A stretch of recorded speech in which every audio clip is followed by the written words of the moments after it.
நாம் இப்போ வந்து வீடியோவில் பார்த்துட்டு இருக்கிற கிட்டு வந்து கவர்மெண்ட் டிவி பட்டர்ஃப்ளை கிட்டு. இதில் வந்து என்ன பிரச்சனைன்னா ஏபியில் படம் வரல அப்படின்னு சொல்லிவிட்டு கஸ்டமர் கொண்டு வந்திருக்காங்க.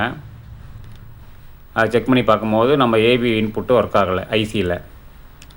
அதனால் நம்ம என்ன செய்ய போகிறோம்னா ஐசிக்கு பக்கத்தில் போகிற ஏபி இன்புட்டு கெப்பாசிட்டருக்கு லைனை வந்து எடுத்துகிட்டு நம்ம ஆர்எஃப் இன்புட் இருக்கு இல்லையா, நம்ம டியூனர் வழியாக போயிட்டு வீடியோ வந்து நமக்கு வந்து ஐசிக்கு போகும். அந்த வழியாக வந்து நம்ம வந்து கொடுத்து ஏவி வீடியோ எடுத்து அதை கொடுத்துட்டு நம்ம பார்க்க முடியும். அது மாதிரி நம்ம வந்து அதே மாதிரி பார்த்திங்கன்னா ஜம்ப் அடித்து போட்டிருக்கேன் நான். அதே மாதிரி நீங்கள் வந்து 2 பக்கம் கெப்பாசிட்டர் வச்சு ஜம்ப் அடித்து போட்டிங்கன்னா படம் வந்துடும். ஆடியோ சிக்னல் வந்து டைரெக்டாக எடுத்துகிட்டு நம்ம வந்து ஆடியோ ஐசியோட சிக்னலில் கூட கொடுத்துடலாம்.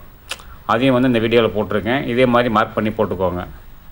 வீடியோ சிக்னல் ஜம்பை வந்து கெப்பாசிட்டி தான் யூஸ் பண்ணணும், பயன்படுத்திக்கோங்க. நன்றி, வணக்கம்.